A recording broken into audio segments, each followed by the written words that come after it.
जानती थी कि तुम सत्य के इस कड़वे घूंट को नहीं पी सकोगे। तुम्हें सूत पुत्र कहलाना ही स्वीकार नहीं है तो तुम ये बात कैसे सहन कर सकोगे? लोग तुम्हें बिन बाप की औलाद कहें। काश मुझे इस सत्य का पता न चलता कि मेरी माता कौन है।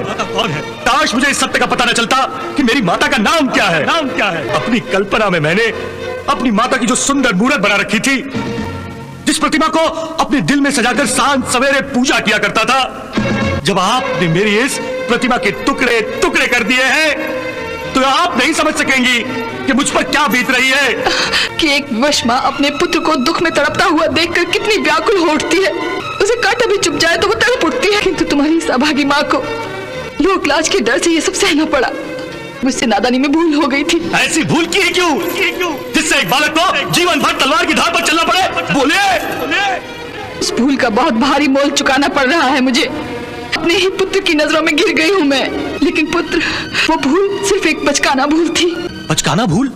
इस तरह घुटनों के बल चलता हुआ बालक नादानी में दहकते दबकते अंगारों को पकड़ने की भूल कर बैठता है और अपने हाथ जला लेता है। उसी तरह मैंने भी अंगारों को पकड़ने की भूल की थी जब मैं एक नासमझ बालिका थी। उन्हीं दिनों मैंने दुर्वासा ऋषि की बहुत सेवा की। उन्होंने मुझे 5 देवताओं के 5 मंत्र दिए और कहा कि मैं जिस भी मंत्र का जाप करूंगी मुझे उसी देवता जैसा तेजस्वी पुत्र प्राप्त होगा। सुबह जब मैंने सूर्य देवता को देखा कि देखो इस मंत्र में कितनी सच्चाई है, और मैंने सूर्य देवता के मंत्र का जाप किया, अचानक सूर्य देवता प्रकट हो गए। मैं बहुत घबराई। नहीं, सूर्य देवता, मुझे क्षमा कर दो, मुझे क्षमा कर दो। मैं विवश हूँ देवी, क्योंकि मेरा साक्षात दर्शन कभी निष्फल नहीं होता। इसलिए दुर्वासा ऋषि के आशीर्वाद अनुसार तुम्हें मेरे जैसा तेजस्वी पुत्र प्राप्त होगा, परंतु उसके जन्म के पश्चात मेरे आशीर्वाद से तुम फिर कौमार्य अवस्था को प्राप्त हो जाओगी। उस मंत्र के परिणाम स्वरूप जब तुम्हारा जन्म हुआ तो मैं बहुत घबराई, लेकिन एक कुंवारी माँ संसार को अपनी विवशता समझा सकती थी और ना ही संसार तुम्हें आदर पूर्वक स्वीकार कर सकता था।